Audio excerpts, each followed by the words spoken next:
May 14th, Harbor Commission meeting to order. Roll call, please. Let the record reflect that all commissioners are present except for Commissioner Young, who has an excused absence today. Thank you very much.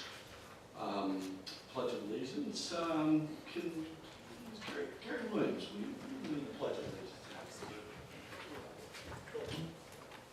Place your right hand over your heart. Ready, begin.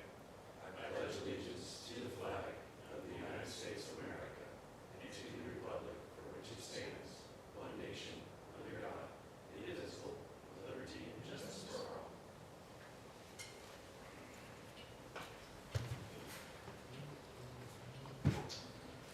Public comments. Public comments are invited on non-agenda items. Speakers must limit comments to 3 minutes. Before speaking, we invite but do not require you to state your name for the record. Harbor Ridge Commission has the discretion to extend or shorten the speaker's time limit on non-agenda items, provided the time limit just is applied equally to all speakers. As a courtesy, please turn your cell phones off and turn them in silent mode. Hello. Swift. Hi. Hi, Pete Swift, resident. I'm speaking tonight on an invention that I'm trying to refine. It's I call it tide stairs. And more homes are having to raise their seawalls and making the gangways too steep. There's a requirement also that the city would not allow anyone with a gangway less than 24 feet because there's a 2.5 to 1 slope at low tide. So what I've come up with is a thing called tide stairs, where the stairs pivot and the railing holds them level. So at any tide, the stairs are level with the ground or level with sea level. And what I'm going to be coming to you in the next meeting or so is to ask for permission to do it shorter. So shorter than the 24 feet, because the building codes require no greater than a 32-degree slope, and we could do that with these stairs. In West Newport, there's many homes with 20-foot gangways, and as they're replaced, the 24 feet is too long. It wouldn't make it to the dock. It's too long. So every time I'd be coming here for variance to build a shorter gangway. This seems to be safer, and also with the raising the seawalls, people are complaining they're awfully steep. So I submitted a couple of pictures for it, some drawings I had done. Can I see the next one? Still has the same wheels and the same hinge as we use now, but you can see in the section there how the stairs rotate on a pivot. It's pretty cool. I tore one apart about 35 years ago that was made of plywood that an engineer had made. And I was always baffled how it worked, but we figured it out. The pieces are all stainless steel or aluminum, so they'll have a long lifespan. Can I see the next one? It has the same type of handrail, and there's the hinge unit that we're using on all the gangways now. So it isn't a real departure from what we're doing now, except for it's not a flat surface, it's a staircase. So look out. I'll be coming to you in the next month or so. Okay? Any questions?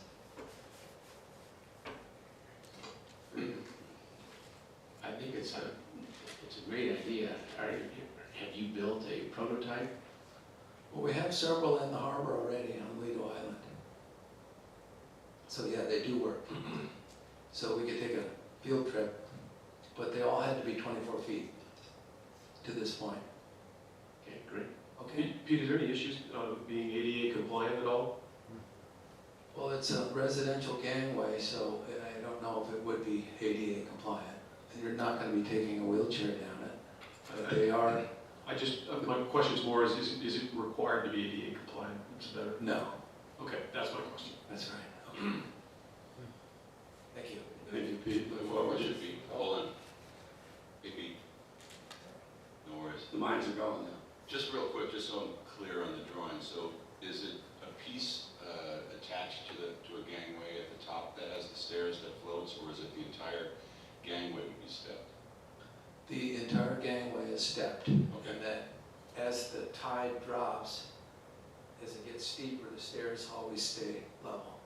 So as it gets higher tide, the steps shorter, never exceeding the 7 inches that's the city building code. Got it, yeah, and I just wasn't sure if it did go the whole length, and it does. It's interesting, I'd like to see one of those. Little steps at high tide. Sure, thanks. Thank you. Additional public comments? Seeing none. Approval of minutes. We have 2 drafts that have been submitted. Commissioner Scully, and is this the first one yours? Another set that was submitted, I don't know what that was. Oh, it's just a clean set? Okay. Do we have any additional comments on the meeting minutes from last month? And none. Gary? Marie? Ira? Steve, got yours? I have none. Do we have an approval? So move to approve them. We have a second? We have a first and second? Ready to vote? When you are. Oh, going out to public comments on the meeting minutes from last month's meeting. Seeing none, bring back. Second.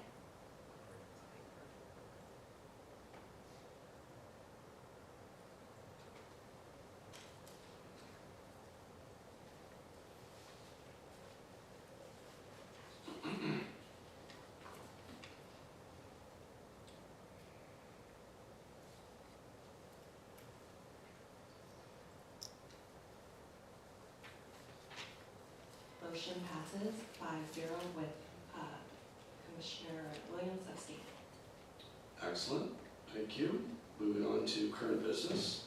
Recommendation on an objective related to day use moorings in Corona Del Mar Cove. Do we have a staff report tonight? There is a cursory staff report, and I'm going to just throw it right over to Commissioner Scully for discussion. Thank you, Harbor Master Blank. You know, I've been pushing this objective here for probably getting close to a year now, because it's been on our objectives for a long time. Excuse me.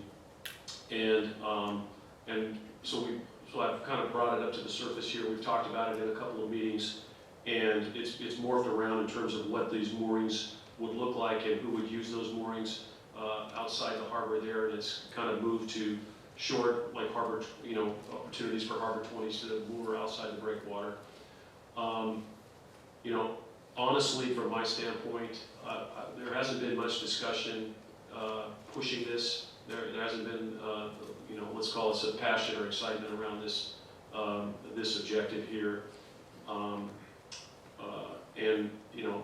My personal opinion is, subject to, discussing it here this evening, is I think we should close it out and close out the objective, and not move forward with it. Mr. Chairman, I mean, if there's any disagreement or dialogue that anybody would like to have, I think it'd be a good time to hear it. I'll turn to the commissioners up here, whether there is any continued interest in pursuing this for the rest of this year until another time and day. There's interest. Is there? See none? None? So my question would be whether it's in our purview anyway, since it's not in the harbor. That my understanding is that without water is part of the harbor department's responsibility. Is that correct? Yeah. Correct. It's a designated course. That is within our jurisdiction. I mean, I'll just put out there, I'd like to make a motion that we close out this objective as part of our annual objectives, and that we vote down this mooring field off of Big Corona. I second your motion. Well, yeah, and I'll go up to public comment. I just want to see if there was any, got the motion. Hold off on the second. Any additional comments up here? This is, we're coming to the end of this commission's official, well, next month, one more month. Right. And of course, we'll have a new commission starting in July. So sure, if there's a thought or something that makes sense, we can always bring it up again down the road. Yeah, my only comment I would say is just, this has been on the agenda, I believe, in total for at least 6 years. Nothing's really happened. This year, we discussed getting serious about it, and I think there was a bunch of logistical concerns that came up, and regulation and practicality and all that. So I personally like the idea of having those out there if it was somehow manageable, but not at just Harbor 20s. Considering all that, I'm in favor of going with the recommendation. Yeah, I personally like the idea of it being out there too, but it's definitely got some thorns. Bigger lift than I thought. Yeah. So I'm okay with it. I'm fine. So I'll be not on the commission next year. It's completely up to all of you. If you want to bring it up again. Okay, with that, I'd like to go to public comment. Good evening, Adam Leverins. I think it'd be a wise decision to remove this. And one thing I want to point out, there's an estimate of project cost in the agenda materials that ranges from $125,000 to $170,000. If you add up the numbers in the agenda materials, well, the low number is accurate. The high number would actually be $220,000, which is $55,000 each for 4 offshore moorings there. And I don't know if that's just an oversight or whatnot, but I think spending taxpayer dollars for that is a consideration. And then what I see as the potential problems with this, getting approval at coastal, the high level of concern about views. I've talked to a lot of people that would not like 8 additional mooring balls out there in their photographs. And then also, I looked at a lot of satellite images today. It looks sandy out there, so I don't know that there's a lot of damage being done by anchors, but this would be a reduction in access. Now people can anchor there 24/7, 365, and with a conversion of a percentage of that space to day use only, you're limiting access, and I don't know that coastal would buy into that. So I think it'd be flushing money down the toilet to pursue this, given those concerns. Thank you.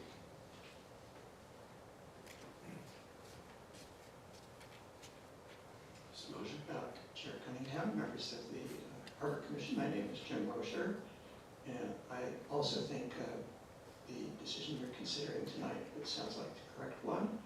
I share Commissioner Marston's concern about whether this is within the jurisdiction of the Harbor Commission.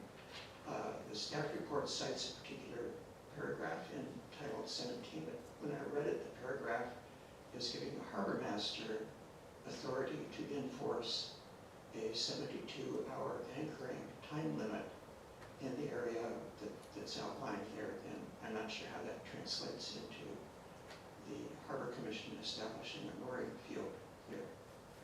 And I'm not even sure anybody has actually tested whether the city has the authority to enforce a time limit out there or not. And in addition to the problem of getting a coastal development permit, I think one of the first conditions of that would be you would need authorization from the owner of the land on which the development is going to occur. And unlike the tidelands in the harbor, these are not city, the state has never designated the city as the manager of these tidelands, which is why enforcing the time limit may be problematic. And I think you would need to get their permission to erect things here before you can even consider getting a coastal development permit for that. So I would suspect the State Lands Commission would have to give permission to actually use this area for permanent installation of something. And as the Harbor Commission knows, the State Lands Commission would like fair market value for all use of public tidelands, so perhaps the city would have to compensate them for its dedication to this particular use. Thank you. Thank you. Additional comment, public comment? Seeing none, bring it back to the dais. We have a motion to remove this objective. And we have a second. You ready? Still holds? Yes. All right. We have a vote.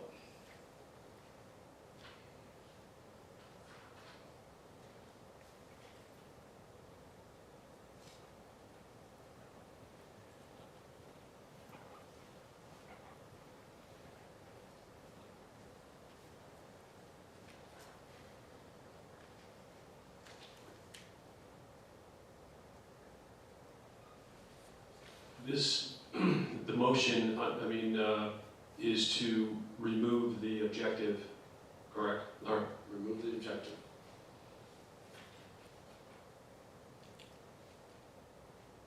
Motion passes 6-0.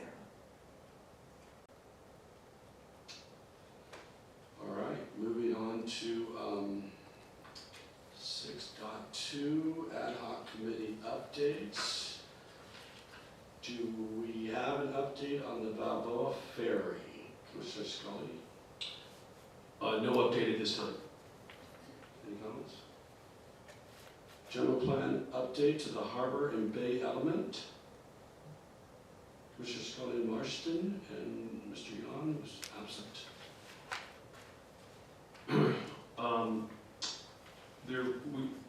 I attended, and I think Commissioner Marston attended also, both of us attended virtually the Harbor and Beaches meeting that occurred here, I think it was last month. They were basically going over the Harbor and Beaches aspect of the general plan. Just to reiterate, the purpose of the Harbor, Bay, and Beaches element of the general plan is to preserve and enhance recreational and commercial water uses in Newport Bay. It coordinates with natural resources, recreation, safety, and land use elements. And the work that this group is putting into it is working on some key goals and policies on land and water use, resilience to coastal hazards, tourism and the character of the harbor, harbor business support,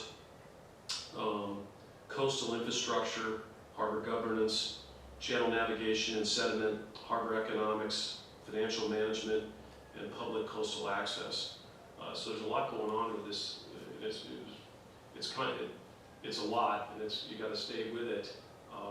But I think there's some good work being done, and I think we as a harbor commissioner need to opine a little bit and commit some time to this, and I will be one that will do that. But it was a good meeting, and I've signed up for the alerts, so Mr. Mosier doesn't have to constantly remind me when to show up for a meeting. I've signed up for the alerts to when the next meeting is, so hopefully the system works. But Commissioner Marston, you have anything further to add on that? No, that really sums it up. It was a good meeting. They kind of had a draft, but there was a lot of things discussed that they were going to go back and reevaluate. So they're really not ready to share it too much. But yeah, it covers a lot. Okay, thank you for that. The last ad hoc was the public dock utilization. Commissioner Beer? No updates on that unless Commissioners Spurcheck or Williams have anything to add. Seeing none on that, public comment, seeing that, public comment on our ad hoc updates, please. Seeing none, moving on, like this.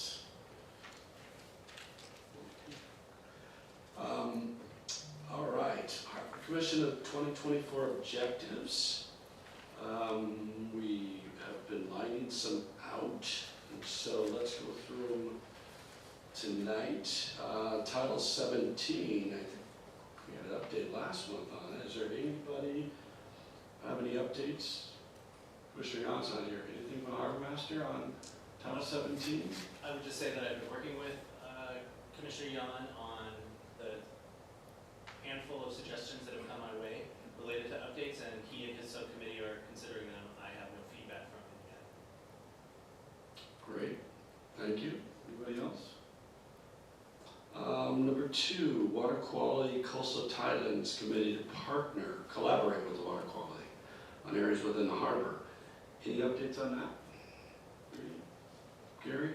No, Rudy, Steve? Anything new from the water qualities and working with them? No, I know that Commissioner Spearcheck and myself, we've been attending, I've been attending periodic meetings when my schedule permits. I did attend the April 3rd Water Quality and Coastal Tidelands Committee meeting.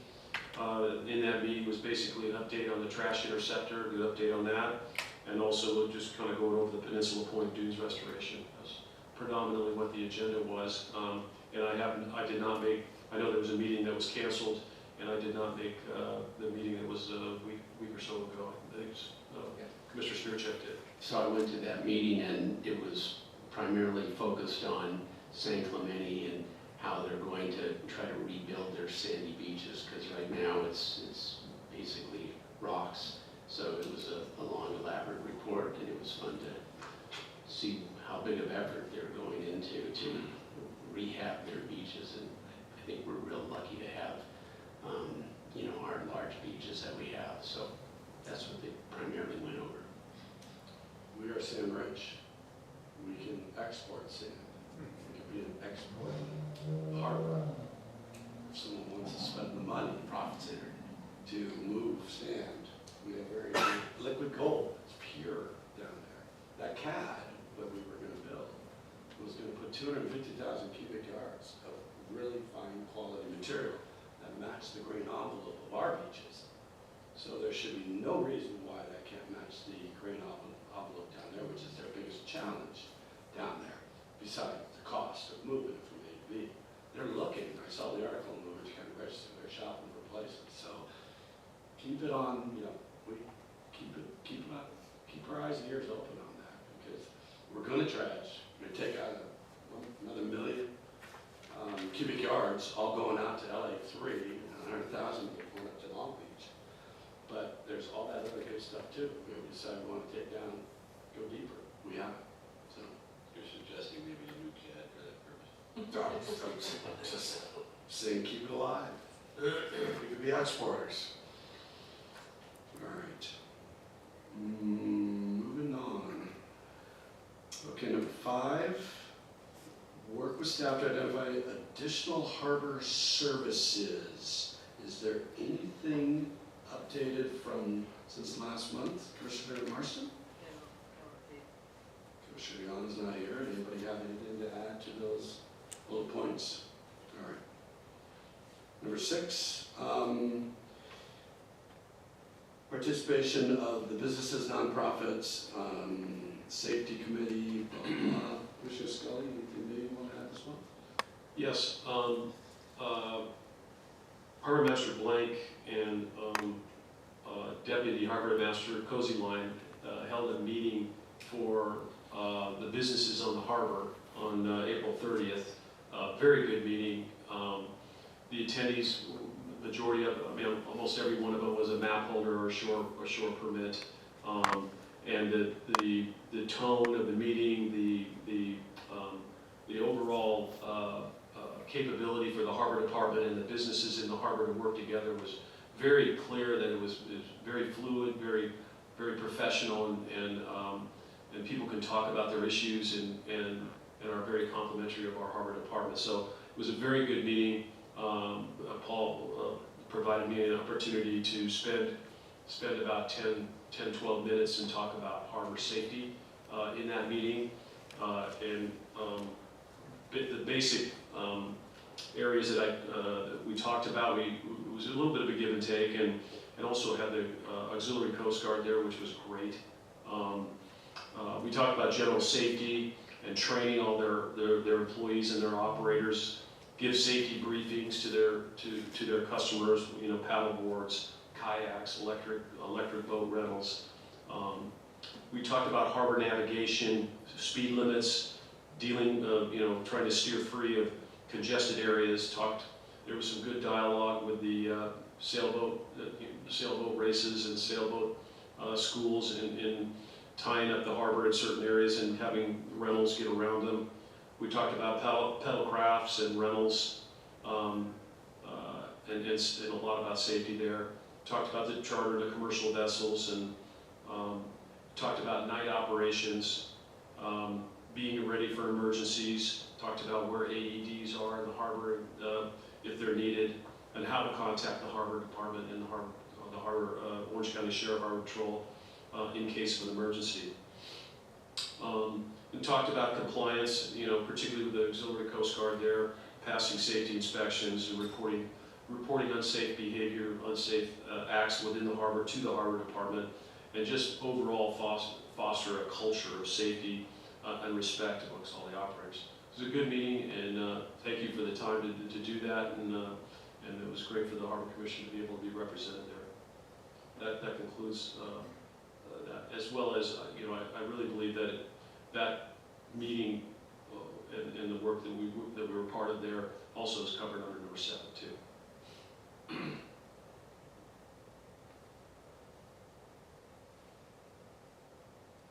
Okay.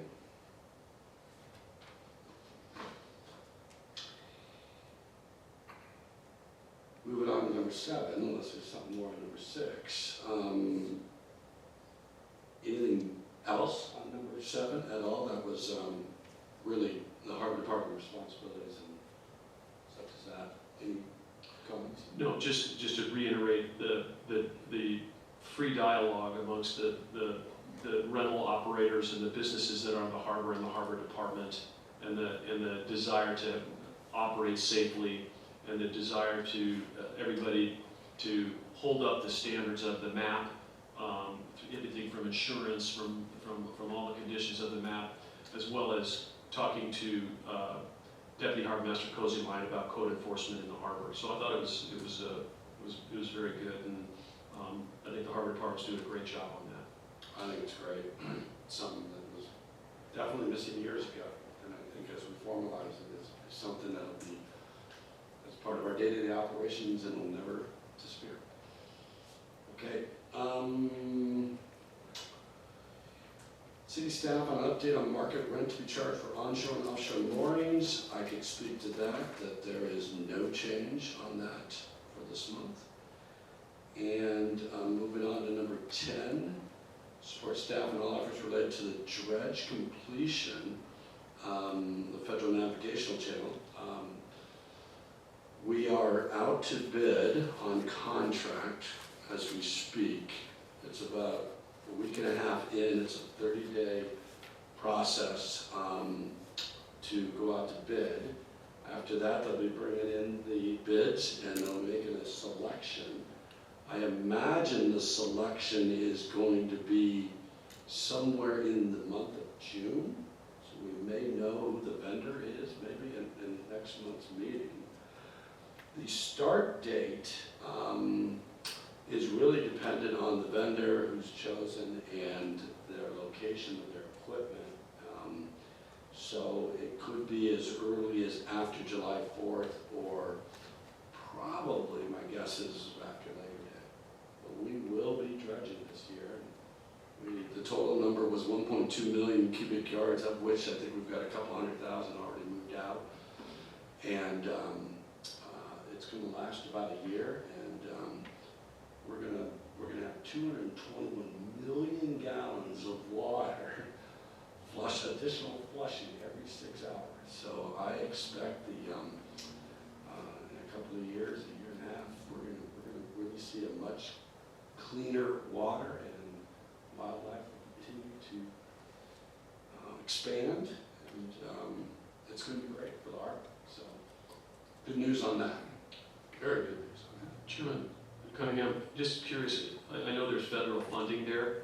Is there any, I know there's all kinds of chafe in the air as it relates to, federal funds. Does that look like it's still solid and no issues? There are no issues with the federal funding whatsoever. We also, the city of Newport, committed was dealing with the unsuitable material. And that, for the most part, that cost has gone way down. So I don't know what the latest numbers are on it, but it's fully funded and ready to go. This is as far as, we are there. We are at the goal line. So it's ready to push across. So it's very exciting for our harbor. And when we're done, we'll have the harbor dredge back to the design depth of the harbor all the way back to 1936. So we will have it back to those depth levels. So the water was really clean in those days. So just great news. After that, we have to start working on digging a big hole underneath the peninsula and flushing the upper part of the harbor. But that's another commission's objective down the road. All right, that's it on the updates. Do we have public comments on the Harbor Commission goals and assignments?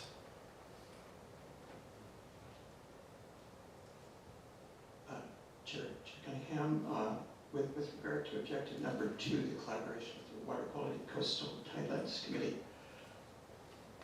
I don't want to embarrass anybody, but there might have been a slight slip of the tongue in the report.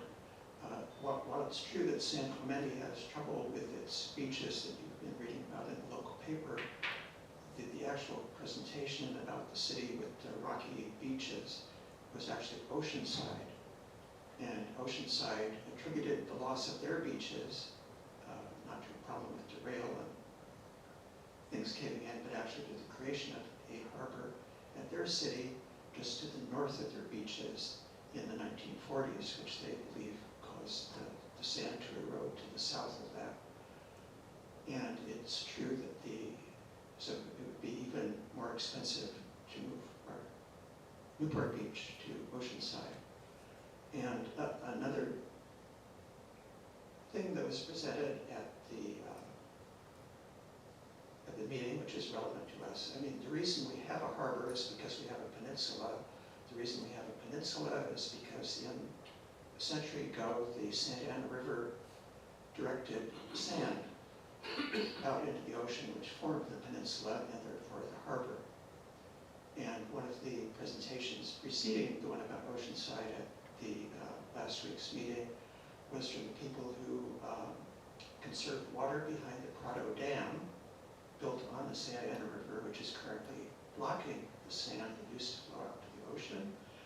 And the sand is accumulating there, and they can find nobody to take the sand because of the extreme cost of moving it over land. And speaking of pipes under peninsulas, one of their proposed solutions to possibly to that would be to funnel the sand through a pipe that bypasses around the dam and flush it down the river out to the ocean. And that would help with our beaches. So that was their presentation. Thank you. Thank you. It's all good, interesting data for us. So Sandwich.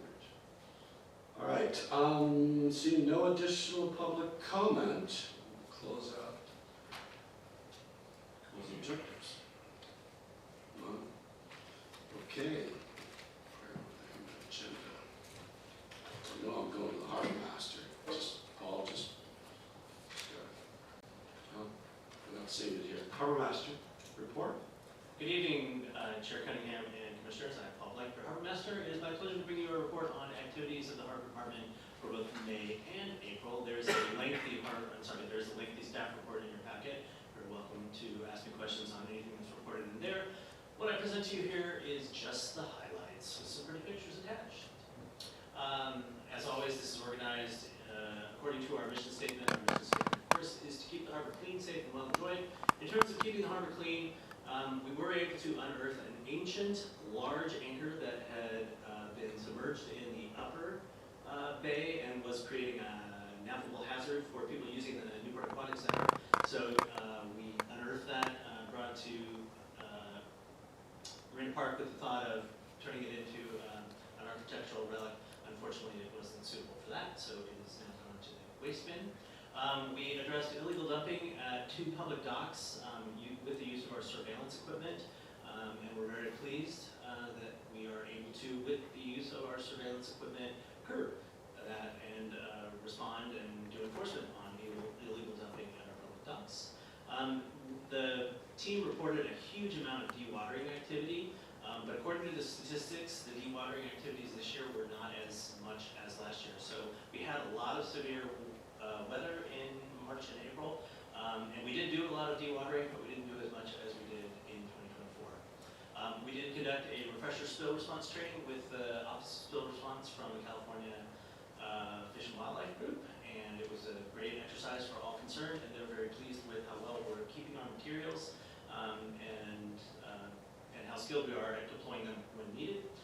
We also added a liquid contaminant collection device to the front of our trash collecting rover. So now our trash collecting rover can run around in an automated fashion and collect surface debris, or we can reconfigure it pretty quickly. It takes less than 20 minutes to reconfigure it to collect liquid contaminants on the top of the, or on the surface of the water. And then lastly, we had our line rollers, and I'll explain, or you'll get a demonstration of that in just a moment. The images that you see there, that's 6'2" harbor service worker Jeff Cato in that top image, standing next to that 2,100-pound anchor that we took out of the back bay. We learned about the capacity of our crane by attempting to lift that off South's barge there and onto the land. Apparently our crane is not capable of lifting that much weight. Though it is marked for 3 tons, it was unsuccessful at moving that anchor. The middle image is us out deploying one of the oil containment booms during that spill response training drill with the Fish and Wildlife folks. And then on the bottom image, that is us demonstrating the capabilities with the liquid contaminant collection device attached to the front of our rover to a gentleman who runs the spill response, the commercial spill response to essentially all of the harbors on Pacific coastal Mexico. So this guy is quite the contractor, quite the, he's quite the entrepreneur, and he is responsible for responding to any contaminant spill on any of the commercial harbors on the Pacific side of Mexico. He was very intrigued to see our capability for collecting liquid contaminants. I think he signed an order for that device that day. Here is a demonstration of our line roller. So you may recall seeing 5 or 6 years ago this small device, it's $283, it's manufactured by a local fabricator that helps you string down a sand line on a mooring. Here we have Harbor Service worker Labano about to demonstrate it. We now have 3 of these in the department. We can loan them to visiting mariners. We can use them ourselves for cleaning sand lines on shore moorings, etc. He's just put that on there. It's all stainless steel and silicone. He's now running the sand line, not getting his hands wet, not getting his hands even wet or dirty. He's running the sand line to the back of that visiting vessel. And great cinematography, by the way. Our cinematographer was Jeff Cato, who zooms in appropriately and then zooms out. Much more skilled at these things than I am. And then when he finally gets the sand line conveniently close to the cleat, he unclips the roller and off you go. We're very happy to have those. It only took 2.5 years to get those finally in the hands of the people that can use them. Late breaking news as it relates to keeping the harbor clean. The domoic acid associated with the algal bloom and marine life sickness is subsiding, according to that authority from the Pacific Marine Mammal Rescue, from the Pacific Marine Mammal Center, Rescue Center. So he believes, and I'm inclined to believe him because he's an expert on this, we are hoping to see fewer and fewer animal sicknesses as a result of the algal bloom containing the domoic acid. In terms of keeping the harbor safe, the highlights include requiring that a handful, let's call it 7 mooring permittees, upgrade their equipment after having been moved during severe weather incidents. It is in the code that if a mooring is moved during severe weather, the mooring permittee is responsible for upgrading the weights by at least 20% immediately. And all of those who were contacted did so, and we're very pleased that they're now going to stay better planted in the severe weather. We went on several berthing, NAFLITE, and PFD patrol focuses. We made berthing, NAFLITEs, and PFD patrols a huge focus in March and April. A lot lots of early mornings, lots of late nights. The popularity of our new safety videos specifically targeted at rental customers, we've reached over 200 views as of today. We're very pleased about that, and all of the feedback has been excellent. And you will, if you go and see that, you will know, or you will recognize some of the faces who starred in it. It was a big collaboration and involved a lot of Harbor Department people, our colleagues in Recreation and Senior Services, as well as some business owners on the harbor. We did an additional training with the California National Guard Marine Command. They were always pleased to be with us and improving their skills and using our resources, always a great collaboration. And then, the Harbor Summer Summit, which Commissioner Scully mentioned, that's the lower image on this page, and I believe that's Commissioner Scully at the lectern talking to the people who were in attendance at that event. Very well attended, very great collaboration, a lot of great energy, some great suggestions, one of which is going to result in some new signage that's going to go up, specifically again targeted at rental customers that just talk about the basic rules of operating a vessel in the harbor. The other two images there, the top image, there is an electric vessel that is not berthed properly. It's actually extending out past the end of its pier or finger by more than its beam, so that was corrected the next day, but in that early morning patrol, we captured that and a handful of other berthing errors. Thankfully, there were no multiple berthing errors or violations during those patrols. There were like maybe 3 early morning patrols that resulted in a couple of noticeable violations. And then the middle image there, you see 2 very tired, very wet, very cold paddleboarders who were rescued in the middle of the J field, I believe, and brought back to their point of embarkation. In terms of keeping the harbor well enjoyed, there was also a big focus on noise and nuisance patrols early morning and late at night. Several instances of noise and nuisance were addressed, all complied without further citations or anything that severe. Discretion was exercised on a particular electric vessel that had overstayed a time limit at the 15th Street Pier, and I was very pleased and proud about the exercise of discretion by those Harbor Service workers on that Saturday. That Duffy was there to take a newly married couple away from the dock onto their tour of the harbor, and the wedding ceremony simply ran long, which caused them to overstay their welcome. It was a good thing we didn't impound the boat and tow it away, so they had to get away vehicle.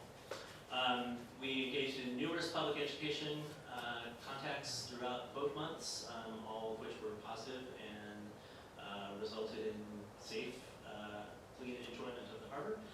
We did execute 1 private party impound, which is not more frequent, but each time we do it, we get better at it, and the private property owner in this particular case was very pleased with the swiftness with which we responded and the outcome of the whole thing. And I have spent my time heads down, typing away lots of harbor event permits and lots of large vessel anchorage permitting. The 2 images you see there, the notice of violation on the electric vessel that was not impounded for the happy couple that was about to escape on it, and then the vessel in the lower image that is unbridled, which is currently enjoying the large vessel anchorage after having been part of the Newport Beach International Boat Show. The owner is a local resident, and he was very pleased to see his 191-foot yacht here for a couple of extra weeks. He's been enjoying it thoroughly, and it will move out of the harbor next Tuesday, I believe. Some odds and ends for you to consider. We have been collaborating with our pals in the Newport Beach Police Department. We did 3 separate tours with uniformed officers explaining our operations, explaining a little bit of the contours of the harbor, and especially giving them access to our vessels and where we keep the keys and how we turn them on, etc. In the event of an actual emergency when the harbor department was closed, they know how to access the boats and could deploy them if needed. The one thing I have insisted to the police chief is that because of the amount of metal they carry, it's about 35 pounds of extra gear that they carry on themselves, they're not allowed to operate our vessels unless they are wearing PFDs, and they've all said they agree and they will comply. We did conduct an all-hands meeting for the entire team on March 1st. The focus of that was on customer service and delivery of customer service, so we, just for that day and for some special giveaways, we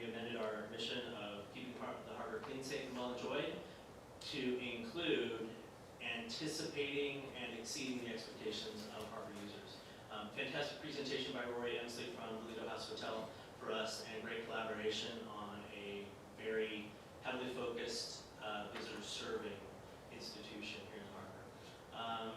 We did use our surveillance system to identify a car vandal in the Marina Park parking lot. So one of the servers at the Lighthouse Restaurant had her car vandalized during a shift. We heard about it the next morning and rolled the tape, and then provided the tape to Newport Beach Police Department, who was investigating the vandalism. And I know we were able to identify the incident. I'm not sure we were able to identify the perpetrator, but that is now in the hands of the Newport Beach Police Department. Cynthia, my great colleague, Cynthia Shintakawa, has completed the next round of SAVE grant applications, and we upped the game.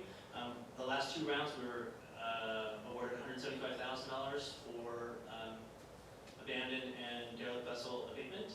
This time we are requesting $250,000 based on our performance for the last two grant cycles. So thank you very much, Cynthia, for diligently completing that application and submitting well ahead of the deadline. And the amusing call for service of the month, or for the 2 months, came in related to bird droppings in a road vehicle parking lot. A concerned citizen wrote in to say that the parking space allocated to the Galley Restaurant at Balboa Basin was covered in bird guano, and I needed to remedy that day. And I was not able to remedy it that day, but I was able to have it remedied by the time they opened the next morning. When I agreed to take the job as harbor master, I never thought that I would be responsible for clearing bird guano off a road vehicle parking space, but there you have it, I did. The image in the upper portion of the screen, that is our all-hands meeting on March 1st with Rory Emsley at the lectern talking to us about customer service. One more odds and end. This Friday is Wear a Life Jacket to Work Day. We were able to put Mayor Joe Stapleton out on a patrol boat and get him to record the following PFD PSA.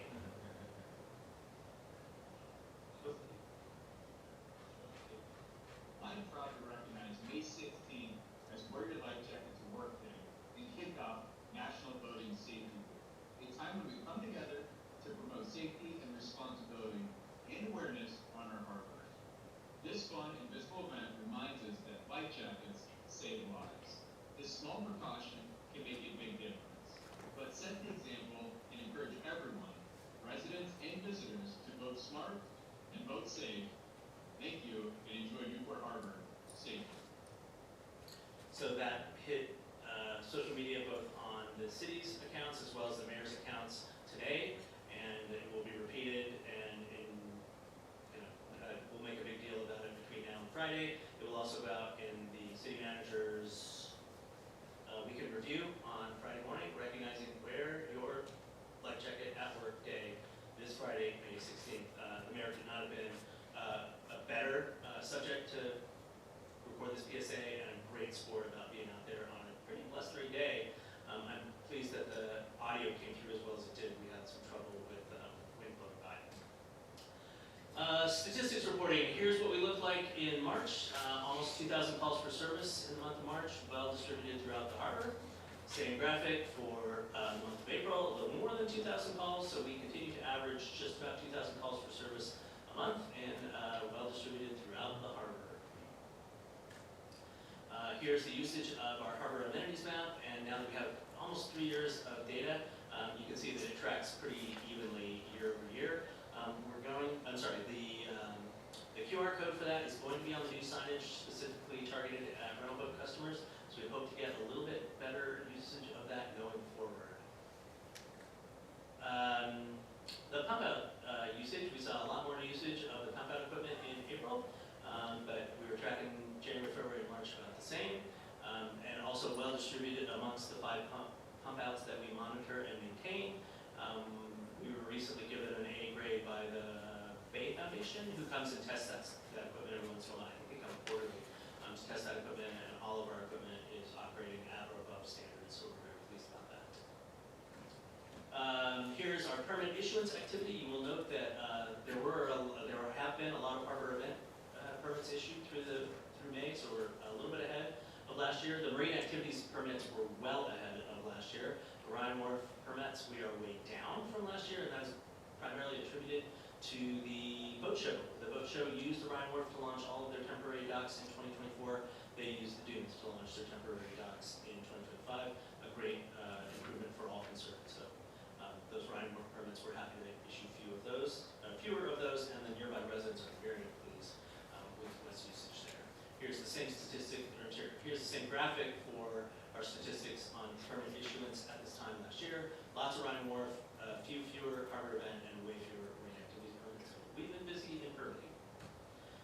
This is the Anchorage utilization for the month of March. It was not such great weather for utilizing Anchorage, but we had a few stays scattered throughout the month. You'll notice that all of those bars are green. On the next, this is the utilization in April, which was considerably up. For those of you who don't remember, the green bars all indicate that the vessel visiting in the Anchorage was dive-tabbed. The two red bars indicate that we were unable to successfully get those vessels dive-tabbed. Nobody refused dive-tabbing. There was either a lack of resources for us to administer the dive-tab for those vessels, or there was nobody on board when we went by to try and do it. And if nobody's on board, we try and try again. Those boats were both there for 2 nights, so I don't know exactly why those 2 boats didn't get dive-tabbed, but those 2 boats didn't get dive-tabbed. Almost everybody else did. Here is your traditional eye chart. This is all the things that we track and all the statistics for each and every month. Here is the same statistics compared for this year to last year. If you can read that, your eyes are way better than mine. And then here's the gratuitous image of the month. We had all 4 patrol boats out on a very photogenic day, and we put them in formation and captured this image. And I'm very pleased to share it with you. That is my report.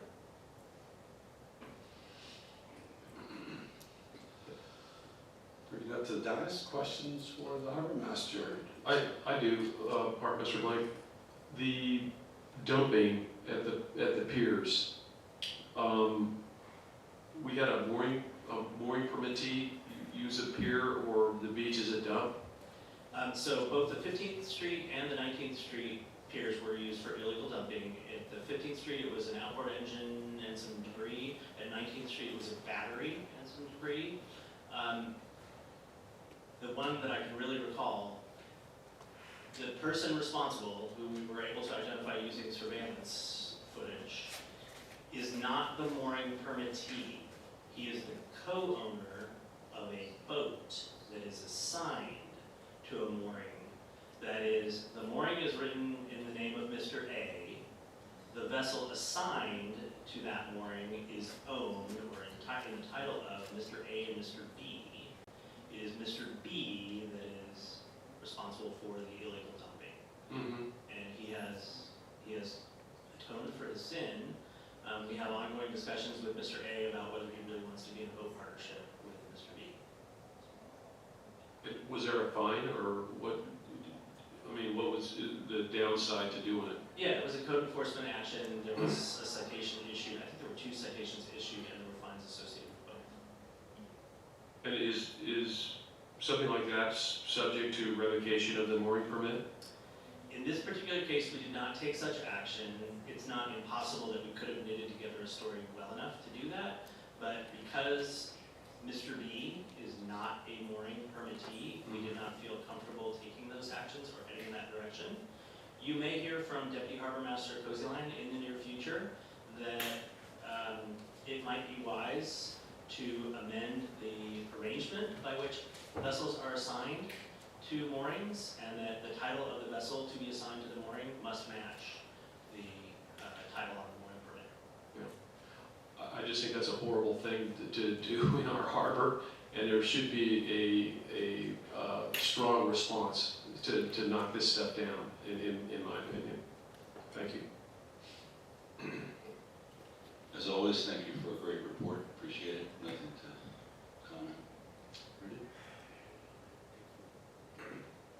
Just out of curiosity, incredible boat show this year, right? A lot of interest, a lot more people than I've seen in years past. Got a couple messages about some dock issues, a boat that caught fire and such, and created a little bit of drama. Anything we need to talk about or look at in the future to prevent? Thank you very much for giving me this forum to talk about all of that. I have two messages to give you. First of all, the pile failure that resulted in us having to accommodate 3 boats that were displaced out of the show. Great collaboration between the show producers and the harbor department to find space and allow for those displaced boats to go places safely. More helical anchor systems and fewer piles will prevent such failures in the future. And let me be clear, the incendiary event that took place on Sunday afternoon, there was smoke from a battery on a boat that is not electrically propelled. So let me be clear, the vessel in question was not on fire, it was simply smoldering. The cause of the smoldering was a battery that had been damaged. That vessel was not electrically propelled, it was traditionally diesel propelled, propelled with diesel. So not an electric boat, just an electrical issue. And the really, really big takeaway for me, the thing that I've been trying to say as much as possible to as many people as possible is, guess what guys, that's why we do special events permitting. That incident had a swift, robust, complete response. The fire department knew where to take their truck. Once the fire department personnel were off the truck, they knew how to get down to the area where the issue was. I'll tell a very funny story about the missing link there in a moment. There was response from the Newport Beach lifeguards, there was response from the Orange County Sheriff's Harbor Department. The real heroes in the whole thing were the show security folks who were well versed and well practiced on the protocol as to what to do in such situations. So they had disconnected the boat and pushed it out into a fairway as they were instructed to, given their protocol. They had left the appropriate space for the firemen to bring in their equipment, run down the dock, and get to the vessel in question. And all of that was prescribed, and all of that was rehearsed, and all of that was in place because there is a robust special events permitting process required by the city of Newport Beach. If that activity were just simply allowed to take place without permits, no such protocols would have been required, and it could have been a very different discussion that we're having right now. And I praise and applaud every single entity that was involved in that, from the fire department, the fire prevention specialists, the show producers, the lifeguards, the sheriff's department, everybody involved did exactly what they were supposed to do. The one lesson we took away was that when the firefighters finally got down on the dock, they had no way to get from the edge of the dock to the actual vessel in question. And a Good Samaritan bystander offered their vessel to transport the firefighters from the edge of the dock to the vessel in question, and did so almost immediately, so that the City of Newport Beach firefighters could actually address the smoldering issue. Next year's permit will have a requirement that a City of Newport Beach Harbor Department vessel will be resident at the show 24/7 for the entirety of the show, and will be at the ready in case the fire department or the police department or any other agency needs to make use of it. Thank you. Mr. Marson? No questions, great report, thank you. Great report, appreciate it. Glad you had the extra time tonight to do it. Okay, were there any public comments on the Harbor Master report? Thanks again, informative as always. I was wondering if you might elaborate. Is the SAVE grant what funds the vessel turn-in program? And I believe you mentioned a dollar figure, I'm not sure if I wrote it down right, 250,000 hopefully. And do you know like how many derelict vessels can be turned in, or what does it cost for each one? Just trying to get an idea, thank you. Chairman, would you like me to address that? It's quick. Yes, it's very quick. Thanks. Mr. Leverance is correct. The amount of the application, we've not been awarded this grant yet, but the amount of the application was for $250,000. That is $75,000 more than we were awarded the last time. The amount of vessels that would cover in terms of removal is it's a huge variable, because we get one 60-footer in there that takes $30,000 to remove, and then we get 12 14-footers that cost $1,800 to $2,200 to remove. And yes, the SAVE grant stands for Surrendered and Abandoned Vessels. So ideally, the owner comes to us and says, I no longer love this, please take care of it for me. There is also the A of abandoned, which is stuff that's been dumped in our harbor and we have to deal with through the impound and title transfer process. Formerly, this was referred to as VTIP, Vessel Turn-In Program. It is now referred to as SAFE. Thank you. Additional public comment? Thank you again, Chair Cunningham. My name is Jim Rozier. In my role on the General Plan Advisory Committee, I have a special interest in noise issues in the city. And the time the current general plan was written back in 2006, major noise issue in the harbor was coming from party boats. That, as I understand it, not being a big harbor user myself, I understand that problem is much abated from what it was. But at the beginning of Paul's report, he mentioned that there had been an uptick apparently in noise and nuisance complaints that the department responded to apparently in the early mornings. I'm wondering if we could get some elaboration on what the nature of those noise issues is in the early morning harbor. Mr. Chair, would you like me to address that question? Sure. All of those noise and nuisance complaints were related to the early morning rowing programs. Yes. Quite familiar with that. Additional public comment? All right, motion for reconsideration. Motion to reconsider any action taken by the Harbor Commission must be made at the same meeting or the subsequent meeting at which action was taken and may only be made by one of the Harbor Commission members who voted with the prevailing side. Any motions for reconsideration from last one? Tonight. Commissioner announcements, non-discussion items. Commissioner Larson. Just wanted to let everyone know that I spoke with Laird Hayes and he wanted me to advise the commission that the Battle of the Bay water polo tourney between the varsity boys and girls teams at Newport Harbor High and Corona Del Mar High is happening on next Thursday, the 22nd. Girls start at 3:30 and the boys follow that. Great, thank you. Any additional announcements? If I might, Mr. Chair, Sure. I just want to point out to you that currently as it's tracking, we are going to have a very full agenda in June. It's going to likely include an appeal on a dock application. There will be a presentation on code enforcement activities and statistics. There will be a presentation from the from the permit technician about potential updates to the specs for onshore moorings, only onshore moorings, only the onshores. But she would like to get in front of you and have you consider revising those specifications for onshore moorings. There is anticipated to be from Commissioner Young a subcommittee report on the review of Title 17. There may be a discussion on mooring adjustment applications. I have been receiving several of them a month, and I think Commissioner Beard has suggested that there be a robust discussion on how those get handled.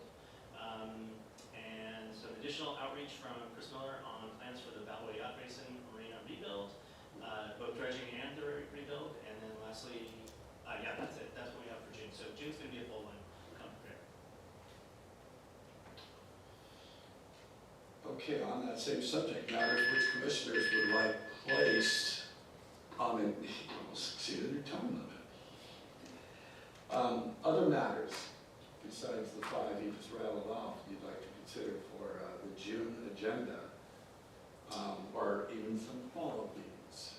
Well, as the harbor master mentioned, we have been receiving consistently extension requests, I'd say once a month probably, to extend mooring lengths, and their Title 17 does allow discretion at 5 feet and then review at 10 feet and possibly coming to the commission for that or beyond. It's gotten a little bit challenging over the last several months given the spatial constraints as well as considering the open water initiative of the commission. So I thought it'd be a good time to review that piece of Title 17 and discuss maybe changing it or eliminating the ability to get extensions, open it up to the commissioners to come up with something that makes sense and, if appropriate, make a recommendation. And given the calendar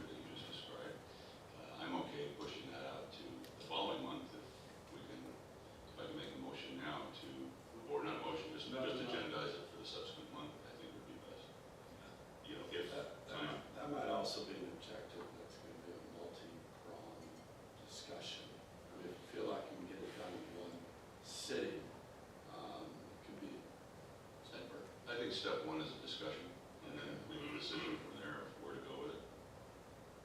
Okay, that's fine with me. I don't have any additional ones at this point for June. It's June.